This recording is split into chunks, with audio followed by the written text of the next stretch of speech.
नमस्कार लाडक्या बहिणींनो, लाडक्या बहिणींसाठी अतिशय महत्त्वाचे आणि मोठे अपडेट समोर आले आहे। त्यामुळे हा व्हिडिओ तुम्ही शेवटपर्यंत नक्की पहा। तर बघा, लाडक्या बहिणींच्या खात्यामध्ये 2 हप्ते म्हणजेच मार्च आणि एप्रिलचा हप्ता हे राज्य सरकारने लाडक्या बहिणींच्या खात्यामध्ये हे जमा करण्यात आलेला आहे। आणि हे पैसे 14 मे ते 15 मे या कालावधीमध्ये भरपूर अशा लाडक्या बहिणींच्या खात्यामध्ये जमा होत आहेत। आणि ही अतिशय महत्त्वाची माहिती आहे। परंतु हे पैसे काही महिलांच्या खात्यात अद्याप जमा झालेले नाही। त्यांना एक प्रकारची चिंता आहे की आमची ई-केवायसी ही पूर्ण झालेली आहे, परंतु तरी देखील आम्हाला पैसे आलेले नाहीत। नेमकं असं का झालं आहे हेच आपण या व्हिडिओच्या माध्यमातून बघणार आहोत। परंतु तुम्ही जर ई-केवायसी जर ही केलेली असेल तर तुम्हाला काळजी करण्याची अजिबात गरज नाही, कारण ई-केवायसी झालेली आहे म्हणजे तुम्हाला हे पैसे नक्कीच येत्या 2-4 दिवसामध्ये हे पैसे मिळणार आहे। त्यामुळे काळजी करण्याची अजिबात गरज नसणार आहे। परंतु 30 एप्रिलपर्यंत सरकारने ई-केवायसी करण्यासाठी जी मुदत दिली होती त्या मुदतीमध्ये अद्याप ज्या महिलांनी ई-केवायसी ही पूर्ण केलेली नाही त्यांचेच हप्ते हे सरकारने थांबवलेले आहेत, अशी देखील एक प्रकारची माहिती ही समोर येत आहे।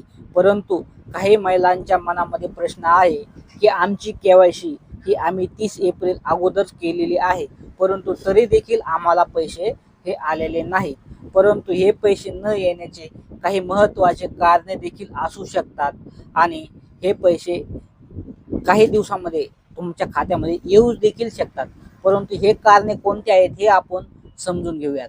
बघा, यामधील पहिलं कारण असं आहे की ई-केवायसी म्हणजेच 30 एप्रिलपर्यंत ई-केवायसी करण्यासाठी सरकारने जी मुदत दिली होती त्या मुदतीमध्ये ई-केवायसी ही नाही केल्यामुळे लाखो महिला ह्या अपात्र ठरलेल्या आहेत आणि या महिलांना आता हे हप्ते सरकारने बंद केलेले आहेत। दुसरी महत्त्वाची गोष्ट म्हणजे आपले खाते DBTशी लिंक नसणे।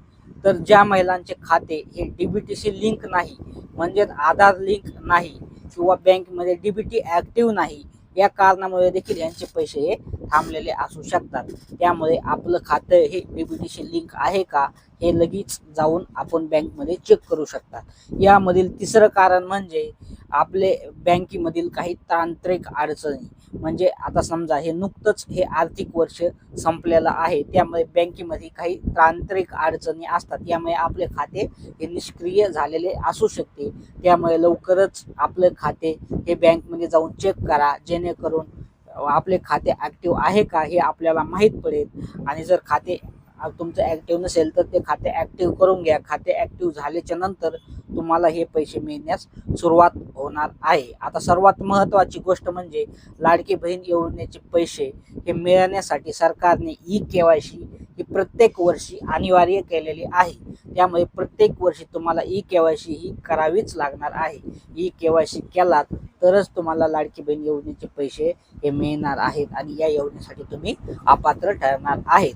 आता दुसरं वर्ष सुरू झालेलं आहे, त्यामुळे लवकरच येत्या 2 महिन्यात ई-केवायसी करण्याची प्रक्रिया ही पुन्हा सुरू होऊ शकते। त्यावेळेस राहिलेल्या लाडक्या बहिणींनी आपली ई-केवायसी ही पूर्ण करून घ्यावी आणि त्यांना या योजनेचे पैसे हे सुरू करण्यात मदत ही होणार आहे। त्यामुळे जास्तीत जास्त लाडक्या बहिणींना हा व्हिडिओ नक्की शेअर करा आणि अशाच प्रकारच्या नवनवीन अपडेटसाठी आजच आपल्या चॅनलला सबस्क्राईब करून ठेवा, जेणेकरून लाडक्या बहिणीच्या योजनेच्या संदर्भात किंवा शेतकऱ्याच्या संदर्भात नवनवीन अपडेट आपल्या चॅनलच्या माध्यमातून आम्ही तुमच्यापर्यंत नक्की पोहोचवत असतो। त्यामुळे आत्ताच चॅनलला सबस्क्राईब करा, जास्तीत जास्त लाडक्या बहिणींना हा व्हिडिओ शेअर करा। धन्यवाद।